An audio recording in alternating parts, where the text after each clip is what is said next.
jërëjëf mbokku Sénégal di baalu àq ñëpp nag di baal àq ñëpp di sàkku ci sunu borom yàlla nañ ko fekkee ay at yu bari di am mbégte nag di am mbégte lool ndax fii ñu toog nii ñu ngi nuyu képp kuy doomu Sénégal ak foo mën a ne ci àddina ndax tey ñu ngi ci dëkk boo xamante ni nii benn réew la waaye mën nañ koo jàppe juróom fukki réew ak ñaar yu dajaloo boole seen doole mu doon benn mu di réewu Amérique ñu nekk ci benn ci réew yi muy Las Vegas li waral Bantamba TV ñëw fi mooy kenn ci doomu Sénégal koo xam ne fii lay dund fi la nekk fi la ko yàlla baaxee ba mu fas yéene am yéene yi dugal loxoom ci lépp loo xam ne dina jëm ci koom-koomu réew mi dina jëm ci lépp lu yokk ak lu jëm ci wàllu jeunesse ak it rawatina wàllu tàggat yaram mu di làmb mu di Mohamed Bakary Diallo ñu gën ko xam nag ci Moguette mu bari nag luñ koy tudd lépp mu doon loo xamante ne ni Sénégal yi bëgg nañu xam kan mooy Mohamed loolu moo waral Alaaji Bécaye ñëw ngir Sénégal ngir képp kuy doomu Sénégal ñi ngi fii ci Las Vegas di dëkk boo xamante ne ni bu nu xoolee ci wàllu doole ci wàllu koom dafa di réew mu ràññeeku liñ fi ñëwee fekk fi ay doomi Sénégal di ay doomi Sénégal yoo xamante ni di leen fi indi mooy jom la Ablaye Mbu booyoon noonu dem jëli indi ngir mu doon naataangey Sénégal mbokk yi tey loolu moo nu fi indi ñu bëgg a xamante ak kenn lan moo ko fi ba mbokk yi lan mooy taxawaayam ci wàllu koom-koom ci wàllu jeunesse ci wàllu sport lan mooy yéeneem ci Sénégal moo tax ñu ñëw fii mu dalal nu fii ci këram li ñuy jëkk a def rek mooy baalu àqit ñi nga xamante ñoo di sunuy kilifa diine sunuy kilifa aada jiital ci le président de la république Macky Sall mbokk yi ñu jiital ci it kilifa diine yi ma jiital ci sama waajur Cheikh El Bécaye moom Cheikh El Bécaye di xalif général Khadria nekk ci Ndiassane di ziar bu baax njabootu Seydi El Hadji Malick Sy di ci jiital Serigne Babacar moom Serigne Mansour di nuyu bu baax Serigne Mountakha Bassirou Mbacké ni toog ci toogaayu Xaadimu Rasuul di nuyu njabootu l'islam ak kër goo ca mën a dugg ca Yoof ca Tiwaawan ca Kaolack ca Ceneba njabootu maam Cheikh Oumar Foutiyou Tall fàttewunu kenn ñi ngi ziar ñëpp ci bisu korité bi ñaan yàlla am naataange ñaan yàlla jàmm am fa juboo am fa déggoo am fa mbokk yi ki nu seet si tey ji ñu bëgg waxtaan ak moom waaye laaj bu njëkk bi moom mooy kan ginnaaw buñ ko nuyoo Mohamed nuyu naa la.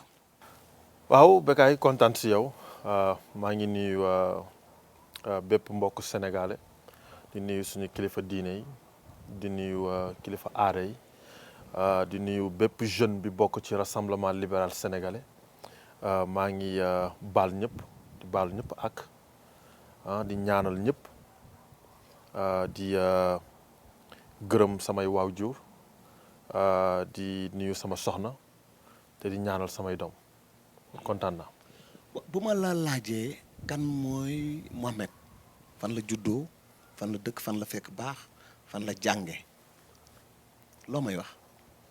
Mohamed jeune sénégalais juddoo zone A Grand Dakar màggee Dakar jaar nag ci sous-région bi waaw kooku mooy Mohamed. jaar ci sous-région ban réew. ci sous-région Mohamed jaar na Mali Mohamed jaar na Côte d'Ivoire Mohamed def na Congo Mohamed jaar na Gabon maanaam ci gàttal Mohamed Sénégal bi nga xamante ni que def na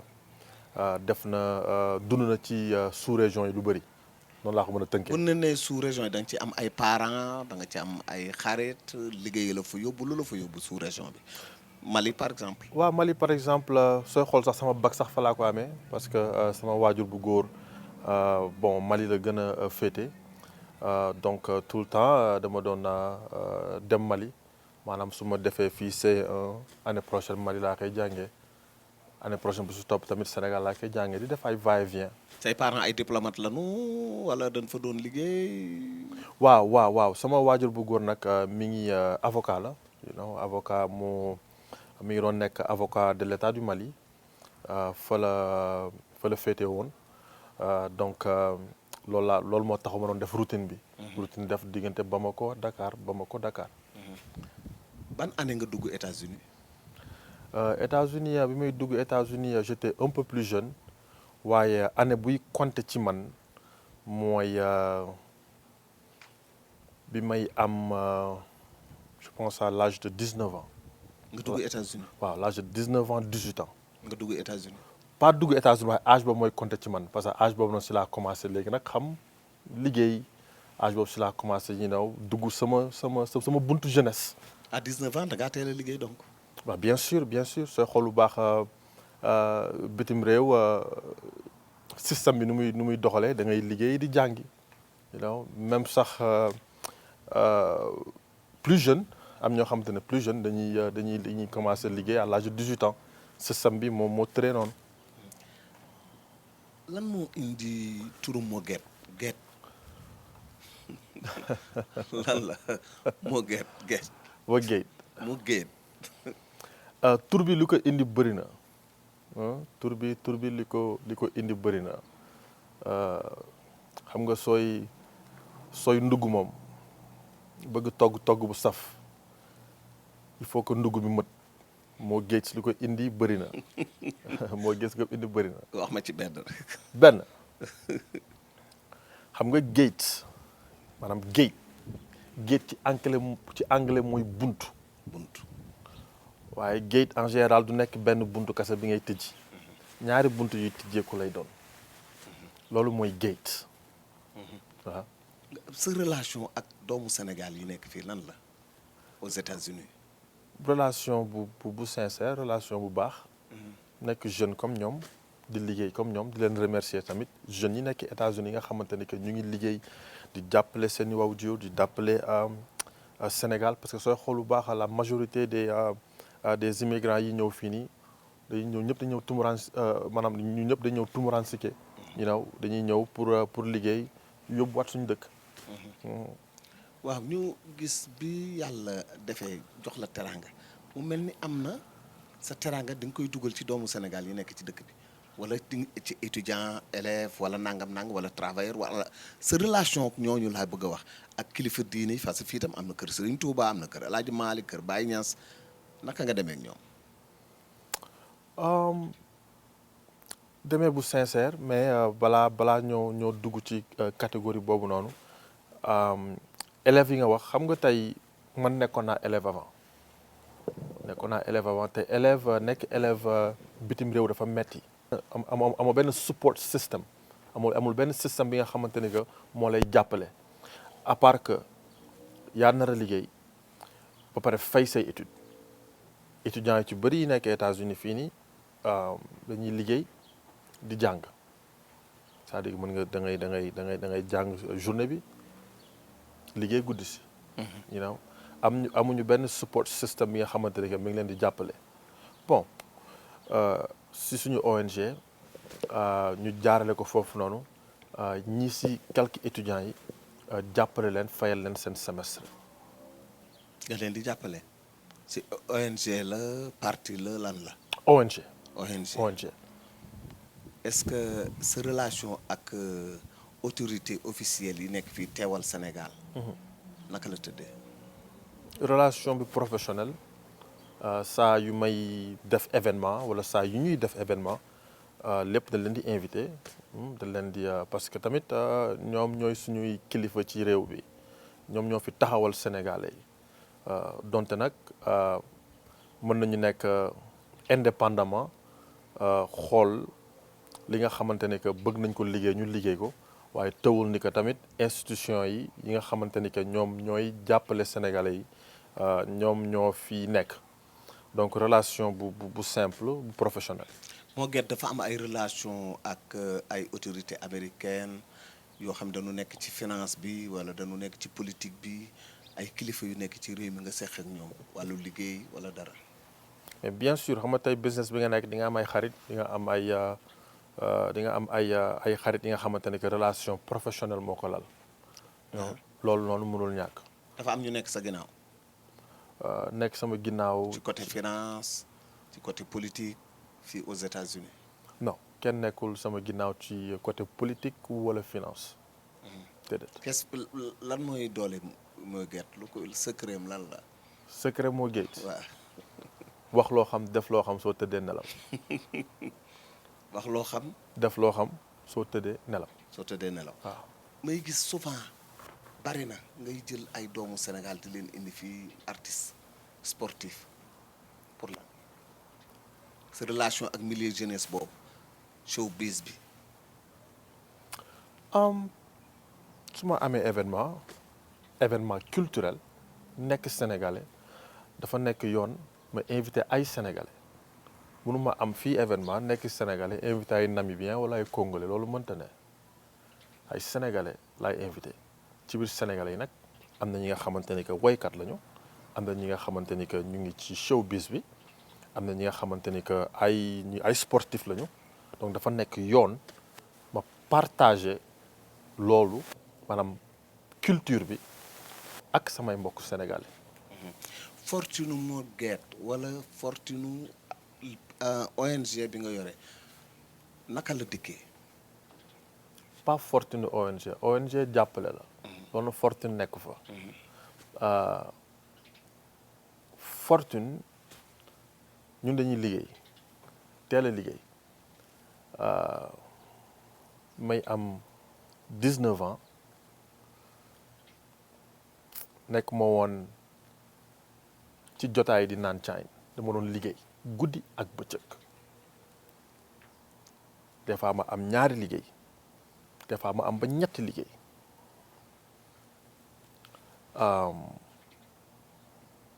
ça fait maintenant plus de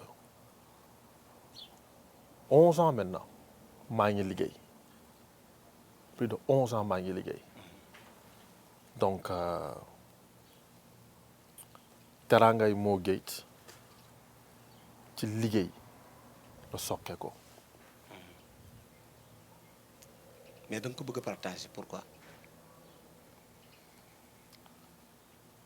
dama partager lépp nag parce que dama njaboot am ay doom li ma mën ci jàppale sénégalais ci social dinaa am pourcentage bi nga xamante ne que dinaa ko dindi ci suma alal def ko. non parce que moo gars yi dañu ni Mo Gates non dafa bari alal. waaw xam nga waxu gars yi moom du wax. non ay information la Mo Gates bari na alal loolu lan nga ci wax. waaw mais loolu noonu mënoo cee wax dara lu dul maanaam di déglu comme ñëpp rek waaw. amul dara amul tontu. non parce que tey bëri na ñu fi bëri alal. yow des fois da ngay dégg kii dafa am alal kii dafa bëri alal mais ay wax la rek ay ngelaw la rek ay waxu ngelaw la rek. jërëjëf Mo Gates ba léegi ñu ngi ci États-Unis. waaw États-Unis ay jeunes yu bari di daw di ñëw. di wut si liggéey. mu metti buy dëkk bu metti te fi ñu toll boo demee Sénégal la fa gën a siiw gën fa bari mooy xale yaa ngi dugg gaal ñi ngi dem Europe ñi ngi dem fu ne pour def gagne-pain boo amee conseil booy joxe lan lay doon et puis phénomène boobu xalaat bi nga ci am lan la est-ce que du Mo Gates influencé na leen wala keneen ku mel ni Mo Gates influencé leen wala immigration influencé leen. loolu li koy waral question bu important d'ailleurs man duma blâmer jeunes yi dugg ci gaal gi à 100% parce que déjà nekk jeune rek challenge la maanaam nekk ndaw nga nar a génn ci ndaw nekk mag loolu rek challenge la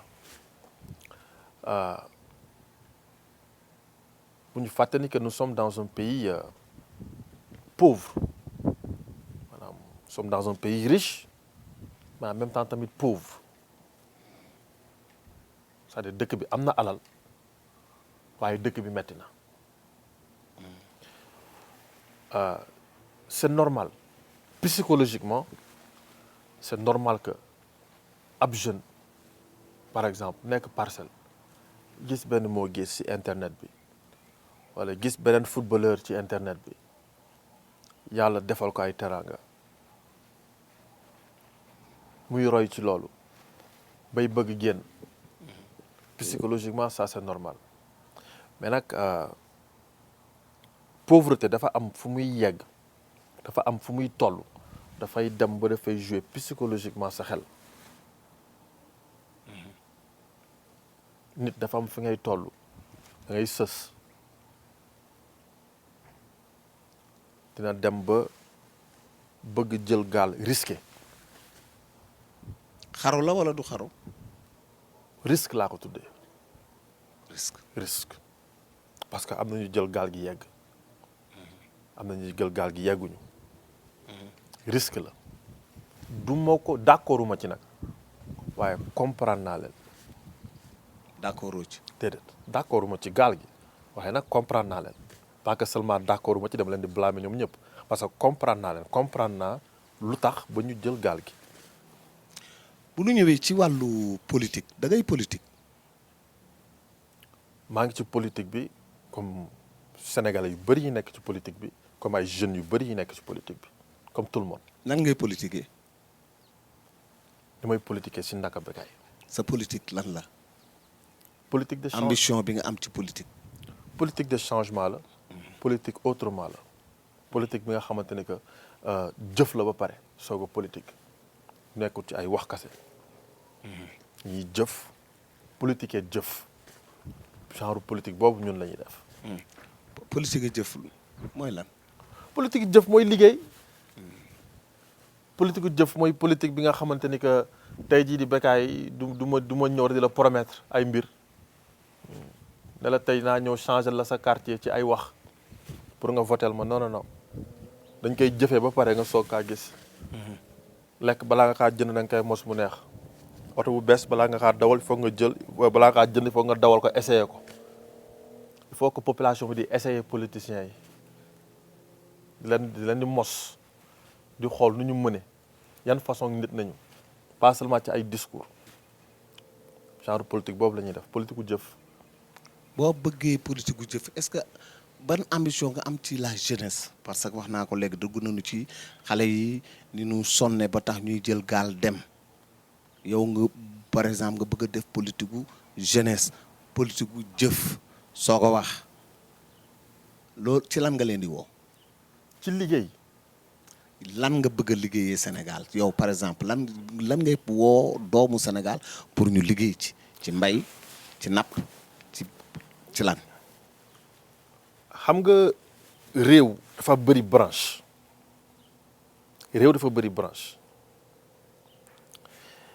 yaa ngi mbay bi yaa ngi éducation bi yaa ngi emploi yaa ngi technologie bi yaa ngi armée bi réew dafa bëri ay branche te branche bu nekk su amee lu ko metti rek bu yàggee garab bi daanu mais ci politique bu ñu leen di woo mooy surtout politique emploi ak mbay parce que il faut que ñu am autosuffisance alimentaire ci dëkk bi il faut que ñuy lekk ba pare balaa leneen mën nañu gën a développer mais pour tënk ko rek ci liggéey lañ leen di woowee ci liggéey. ci liggéey mais est-ce que moo gën envisagé na jël teraangaam mi ngi woote ci mbay mi mu jëfe ko woo xale yi ànd ak ñoom ci loolu nga xamante ne ni moom la am yéene def ko ci mbay meek ci napp meek surtout suuf. parce que bu ñu xoolee États-Unis Chine li ko gënoon a développé bi mag ñi ñëwee maawoo ña fi nekkoon mooy ci mbay la ñu jëkk a woote fexe ba dund bay li ñuy dunde li ñuy bay yow loolu est-ce que pare nga pour investir ci wàllu woowu. bien sûr à 100% loolu il faut que mu am loolu mënta ñàkk ma jox la benn exemple tey Sénégal ñu ngi sant yàlla am na jàmm wala am na jàmm bu doy ci suñuy frontière guerre amu fa xeexuñu ak kenn da ngay jël comme armée Sénégal ngay gis jeune bu am 20 ans 25 ans dugg ci armée bi ba retraité musul dóor bal kenn nekk ci camp bi di entraîner pendant 30 ans te dara xewul loolu perte de temps la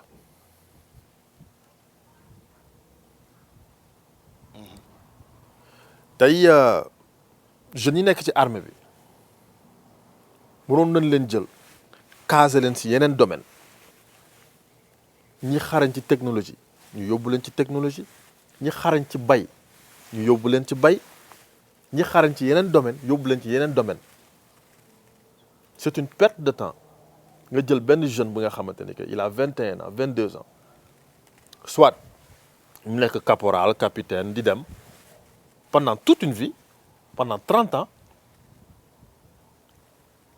te dara amul coow amul dara amul ñu ngi ci camp yi rek di tëdd di lekk et puis dara amul geeru ñaak kenn macha allah am nañu jàmm dañuy jël suñu jeunes yi centraliser leen ci yeneen domaine est-ce que loolu ci soldat bi rek nga ko gis même jeunes yi nga xamante ne ni ña nga fa di chômer liggéeyunu est-ce que ñooñu tamit bokkuñu ci loolu mais bien sûr bokk nañ ci loolu mais soldats yi nga xamante ne état bi jël na leen xëcc leen ba ñu nekk ab soldat luy njëriñam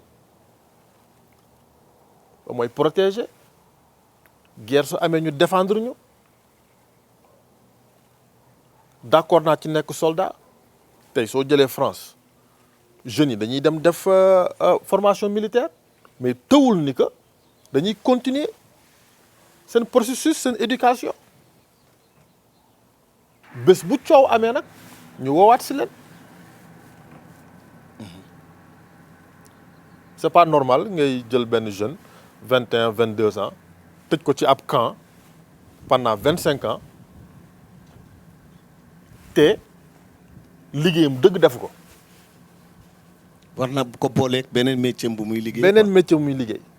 mais ci biir armée bi y a des soudeurs y a des mécaniciens y a des bari na ay métiers yoo xamante ni soldat bi mi ngi koy def te bari na ay soldats yoo xamante boo demee génie boo demee batrin boo am na ci ay militaires yoo xamante ni am nañu seen métier ñu ngi ciy liggéey mais bu ñu ñëwee ci pour te dire rek léegi ñooñu ñëpp ñi am na ci peut-être ñoo xamante ne ni xëy na nekk nañu soldat génn nañu amuñu métier ah ñu ngi am ay difficultés de la vie fekkaat chômage bi gën ko gonfler ko ci wàllu woowu ngay wax. Bécaye oto bi kenn bomb ko jarul suudee fa laay waxee.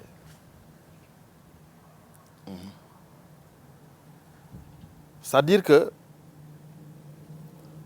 mën nañ leen utiliser autrement. que ñu bàyyi leen ci camp yi. que ñu bàyyi leen ci camp yi. j'ai 25 ans ba 40 ans soldat la musuma guerre musuma défendre dara maa ngi ci camp bi rek toog loolu xel nanguwul loolu. xel nanguwul loolu su fekkee ni que dañu bëgg suñu réew avancé ci lépp nag il faut que ñuy xool réew yi avancé ba pare ñoom naka lañ def pour ñuy xool ci ñoom di seppi di copier di coller waaye copier yu baax yi coller yu baax yi fa lay waxee. foofu ngay waxee tes relations avec le gouvernement du Sénégal lan la. relation citoyen sénégalais avec le président de la République. relation citoyen sénégalais. ñoom ñoo ñuy jiite ñu leen di juger si njiit buñ ñuy jiite. boo amee looy wax le président de la République lan lay doon. président de la République. comme tous les jeunes bëgg nañu plus d'emploi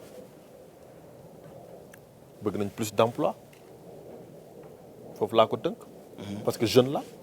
am ngeen relation yéen ñaar. relation entre citoyen ak président. mus nga ko demander audience mus nga ko gis mus ngeen wax wala. non musuma demander audience. musuma demander audience déedéet. ci wa mosoo bokk benn parti ci parti yi nekk au Sénégal. Rassemblement libéral sénégalais mooy politiku jëf fa laa bokk fa lañ bokk. kan moo ko jiitee. Mohamed Diallo tuddee ko Mo Gates. Mo Gates waaw. lan mooy ambition wu mouvement boobu. ambition mouvement boobu noonu première liggéey bu ñu bëgg def mooy recenser fuite de cerveau yëpp c'est-à-dire que sénégalais yi xarañ ñi nekk ay médecins yi xarañ maanaam ay neurologue ñi nekk ay pilote ñi nekk ci maanaam ci domaine yi xarañ yoo xamante ne que gedd nañu génn nañu Sénégal ñii ngi Brésil ñii ngi États-Unis fii ci état yi ñi ngi France ñi ngi Italie ñi ngi ci dëkk yi recenser leen indiwaat leen toog waxtaan xool ban solution la ñuy am pour suñu réew parce que ñi xarañ sénégalais ñi xarañ ci ay sénégalais bëri nañu ñi xarañ ci ay sénégalais bëri nañu loolu na lu ñu su lu ñu nekk di liggéey la maanaam jamono ji. ci ngeen di liggéey mbokk yi ñu fàttali ne ñu ngi Las Vegas ñu ngi toog ak Mo Gates war a waxtaan ak moom ci Sénégal bët bi nga xamante ni bëtu extérieur bi la mu jàkkaarloog réewam am ay ambition yi nga xamante ni moom la fa bëgg a def ñu gis ni mu bari lool ñii ña nga Espagne ñii ña nga Allemagne ñii ñi ngi Angleterre ñii ñi ngi Amérique dañuy génn bitim réew pour xeex dañuy wax ay wax yu tegginuwul jëme ko ci seen réew waaw bu nu bëggee opposé wu bàyyi nañu opposition bu njëkk ba léegi seen xol la ñuy waxe wax ay wax yu tegginuwul saaga nit wax lu ñaaw ci nit noonu la ñuy xeexe xeex boobu ban xalaat nga ci am. di ko ñaawlu waaye mënoo juger ñëpp parce que tey ci internet bi ku ci yor ab kaamil tari ay alquran sa vue du bëri waaye ku ci saaga vue am yéeg waaye ci ñiy wax bu ñaaw dafa am ñoo xamante ne que teguñu ko ci yoon waaye am na ñoo xamante ne que tamit dañoo yàgg a nakkarlu pauvreté bi am Sénégal yàgg a nakkarlu corruption bi am Sénégal dañuy wax kenn du leen dégg seen xolay wax saaga yi ñëw te gis nañ fi nit nekk ci internet bi di saaga di kaas pour Sénégal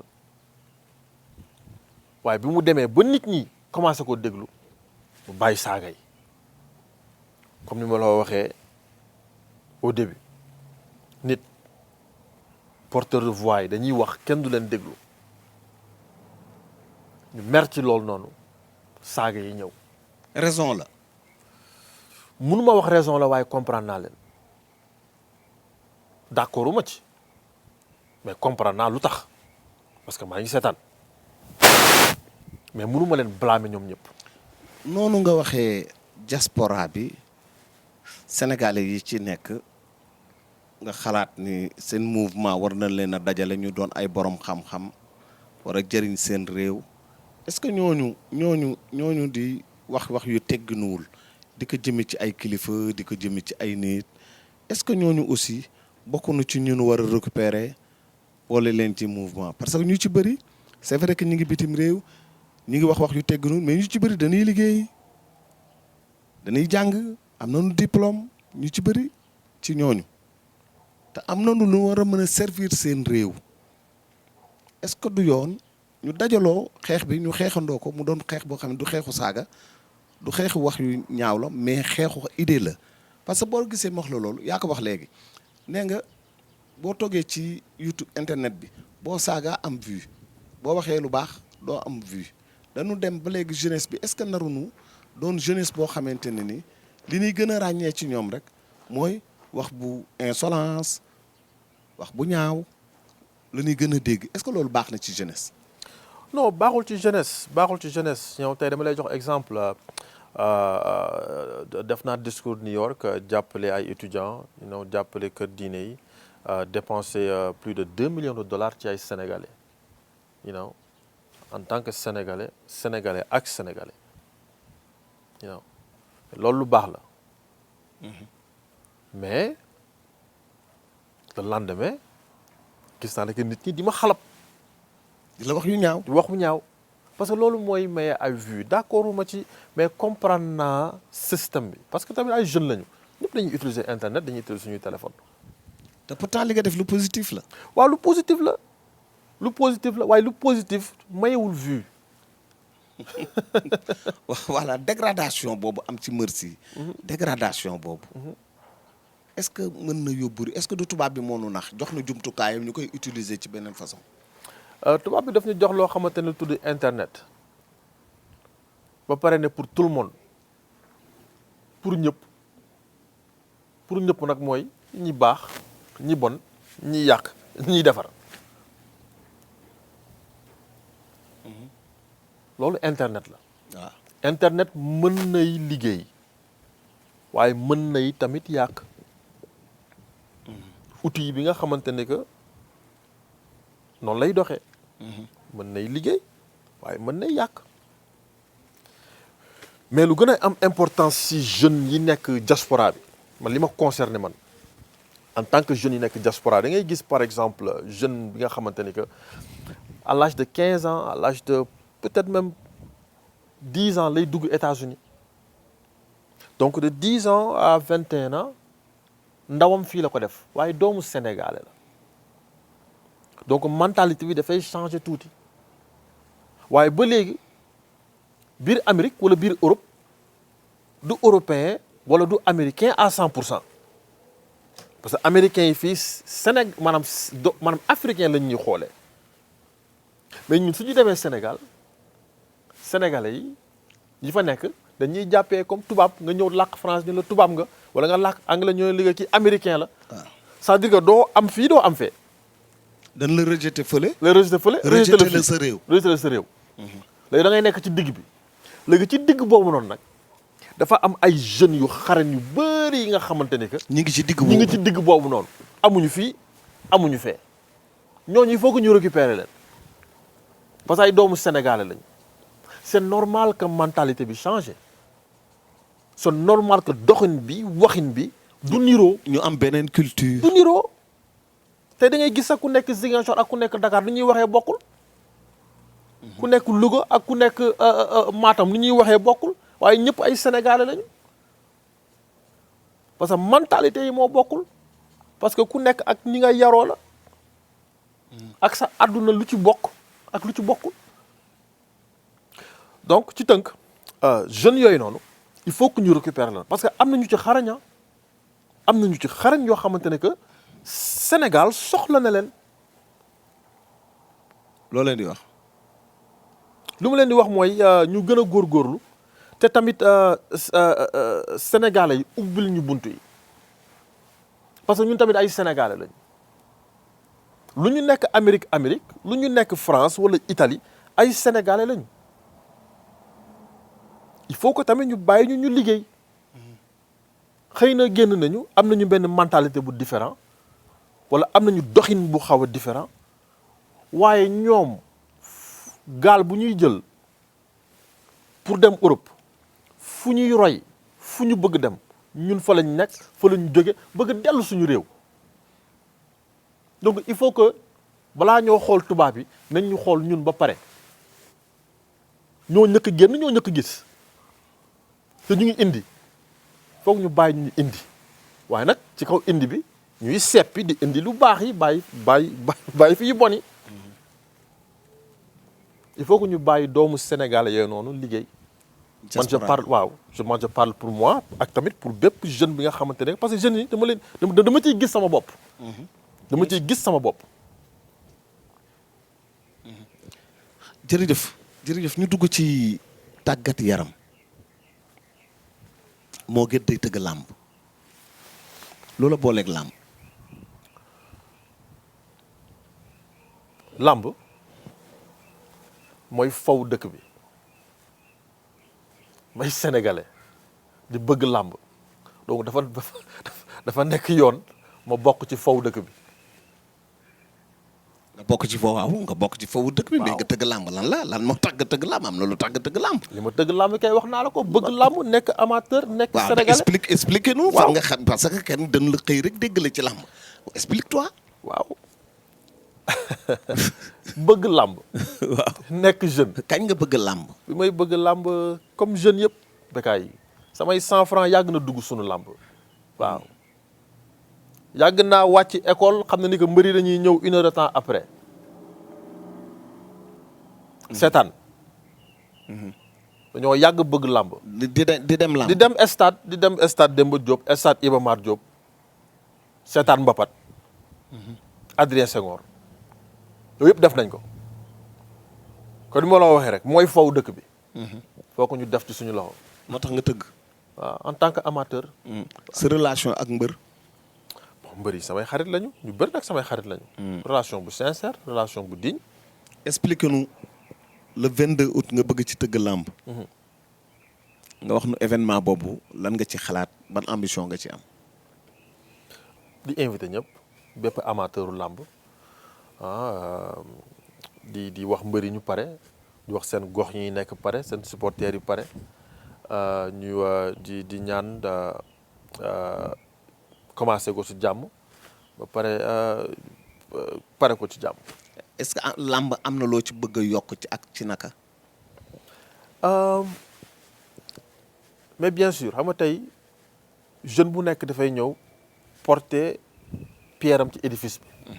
ku ne dafay ñëw yokk dem mbirum mbooloo lool la ku ne dafay ñëw am lu mu ci yokk keneen ñëw am lu mu ci yokk benn nit rek mënul def lépp. yow idées yi bokkuñu kii dina xalaat lii ne xëy na su ma defee feu d'artifice dina changer. kii ñëw ne xëy na su ma defee écran géant dina changer. kii ñëw de su ma tëggee ay combat yi ndaw décentraliser xaalis bi xëy na dina changer mais loolu noonu yëpp c'est important ku ne indi pierre am ci édifice bi. moo tax nga décentraliser xaalis bi ku nekk mën ci am parce que li nga tëgg ci ay grand combat mënoon nga ko tëgg ci benn grand combat bu mag a mag. mais nga tas ko. waaw idée boobu nga ci am. waaw. et puis ma gis ni souvent yaa ngi tëgg ay mbër yoo xamante ni say xarit lañu ñenn ñi États-Unis la ñuy ñëw. li ñuy sa xarit moo tax nga tëgg leen wala da nga xam ne danoo mën a bëree wala danoo dinañ doxal làmb. ay champion lañu soo xool affiche yu ñu def yëpp ay champion lañu amateurs yëpp à l'unanimité d'accord nañu que yii ay combinaison yu neex la. combinaison ñuy def combinaison amateur la. combinaison amateur dafa am ak combinaison xaalis. da nga am mbër. da nga am mbër. non aw ma mbër waaye am naa lamb am nga mbër. da nga naan du ma ko nangoo wax mais am nga mbër mënoo di seetaan lamb te amoo mbër. loolu mën na nekk xam nga tax mën na nekk Père Bécaye. nu muy ma nekkee. voilà merci question bu important waaw man amateur lamb laa. waaw bëre suy am lamb laay faral. dama ni. waaw maa ngi ñëw ci loolu maa ngi ñëw ci loolu. xam nga tax xam nga tey. da nga bañ a wax sa mbër. non xam nga tey parce que ñaari ginaar sax boo leen fekkoon taxaw bleu zone di nga am bleu bi nga faral wala zone bi nga faral. waaw man li ma lay wax kay du dañ gis nga su fekkee da nga bëgg làmb di dund làmb. seetaan nga Tyson. maa ngi ñëw ci loolu foog ma tontu la. foog ma tontu la si ma question ba pare ma ne lu tax pour man sama cas. dafa jafe pour que ma am. mbër parce que mbër bii kii. lii damay neex ci moom. kee lee neex ma ci moom kii li neex ma ci moom fa mbër yoo xamante ne que seen bàkk moo ma neex. ñii ci biir géew moo ma neex. ñii lu ñu mën moo ma neex c'est-à-dire dafa am ay mbër maanaam dafa différent li may neex ci mbër yi. seetaan nga Tyson. waaw. ba ak ban combat am nga seetaan. moo gi Yékini. koo faraloon. Lamb. bàyyi ma am nga koo faraloon seetaan nga Balla Gaye. seetaan naa Balla Gaye. moo kan. seetaan naa presque combat am yëpp. waaw mën na bëre. mais bien sûr. moom ak Eumeu Sène seetaan nga. moo ko Eumeu Sène seetaan naa lépp. seetaan nga moom Modou Lo. seetaan naa moom Modou Lo. ñaar yooyu ñett ñooñu ku ci dàq bëre. ñett yooyu ku ci dàq bëre. diggante Modou Lo Eumeu Sène. ak Balla Gaye. ak Balla. ñoom ñëpp a mën bëri. ñoom ñëpp a mën bëre bien ñoom sûr ñëpp bëre xam nga. non ñoom ñëpp a mën a bëre mais am na ku dàq bëre. ku dàq bëre pour ñu xam loolu il faut ñu tëggal leen mbapat des géants. taxaw nga pour tëgg boobu mbapat. suñu paree ma tëgg ko. ñoom ñett man amateur la combinaison amateur moo ma ne xam nga yii kenn du ko waxtaanee. li ma lay expliquer nii pour ñu xam dëggantaan ku mën ku dàq bëre si ñoom dañuy jël frappe bi à part ñu indi bëre. lutte pur simple et dur lutte simple. ñu tëggal leen lutte simple ñu bëre nit ñi gis bëre bi. ñu jeexal ci musique. sa relation ak les musiciens. dañuy dégg souvent coow am sa diggante ak Wally. bi ci mujj mooy bi mujj nii. lan la. dara Wally c'est un nit bu talentueux la ci musique am parce que nit nag soo koy waxal da nga koy waxal loo xamante ni que maanaam loolu moo am you know il est talentueux loolu kenn du ko dindi il est talentueux ci li muy def. li muy def neex na loolu kenn du ko dindi. waaw mais nag dañoo bokk génération. you know des fois entre frères sax problème day am ñu laale nga wax lii ma wax lii du ñu d'accord you know après àndaat wala après jubawaat you know loolu noonu dafay am you know entre jeunes. il faut que ñuy laale nekkul que maanaam dañuy bañante wala affaire demee noonu mais non yow mën nga wax benn propos d'accorduma ci man ma waxee ko nii. xaalis moo leen boole. non xaalis mënuñu boole. xaalis am na ñu ne xaalis moo leen boole. xaalis du ma boole kenn Bécaye non xaalis du ma boole kenn ay jeunes lañu rek il faut que ñuy mbapat loolu mënta ñàkk. est-ce que yaakaar nga réconciliation am seen diggante. non situation amul Bécaye. réconciliation jubóowaat waxtaanaat delluwaat ni ngeen meloon. problème amul malentendu nag day am loolu c'est normal malentendu day am yéen sax si. communicateurs yi. tey nga wax lii kee du d'accord ngeen laale après waxtaanaat point d'entente am loolu mënul ñàkk. les autres musiciens. lépp ça va ñëpp jàmm laa sëkk ak ñoom mais nag sëkk ak yow jàmm cela ne veut pas dire que lépp loo def rek damay wax waaw non sëkk ak yow jàmm ci kaw dëgg sëkk ak yow jàmm su amee lu xamante ne que jaarul ñu wax ci bu musique bi neex rek ma ne la waaw ci lépp. tey korité la. waaw bu ma leen ne woon nga baaloonte ak Wally loo may wax. ma baalante ak Wally. waaw. problème dafa amul ba ñuy baalante ak problème amul Bécaye malentendu la rek baal ma ak kay mooy tooñ nga ma malentendu la ay jeunes lañu dañuy mbapat rek. le dernier mot jëm ci sénégalais yi lan la. di nuyu ñëpp di gërëm ñëpp franchement Mo Gates kontaan na di nuyu kilifa diine yi kilifa aada yi di leen sant di leen gërëm di la nuyu yow déplacement bi nga def. ñëw ba fii Bantamba TV ak 2STV di remercier suñu autorités yi di sant di gërëm samay waajur di remercier. à propos sa waajur sa yaay mën nga ñu ci wax dara. waaw moom mi ngi fii aux États-Unis. waaw sama yaay mi ngi États-Unis fii. ak sa soxna. ak sama soxna macha allah di leen ñaanal yàlla nañ fi maanaam te ñu yàgg fi te wér je veux dire samay tuut tànk yi tamit di leen ñaanal. voilà di gërëm ñëpp sant ñëpp kontaan nañu. mbokk yi kon mu nekkoon Bantamba TV 2STV ñu ñëw fii ci Las Vegas doon waxtaan si ak kenn ci doomu réew mi di doomu Sénégal nekk fi di liggéey yàlla defal ko teraanga mu am yéene gi mooy partage bokk ko ak ñi nga xamante ne nii loolu la am yaakaar ni bu ko defee dina indi suqaliku ci jeunesse bi wala ci Sénégalais yi en particulier wala en général ñu ciy sant yàlla nag di am mbégte di nuyu it ñi nga xamante ni fekk nañ leen fi ay collaborateur am liggéey bu rafet bi nga xamante ñoom la ñu ànd ak ñoom ñu liggéey ko ay mbokkam ay xaritam ñu fekk leen fi et puis ñu dalal nu dal bu am solo boo xamante ne ni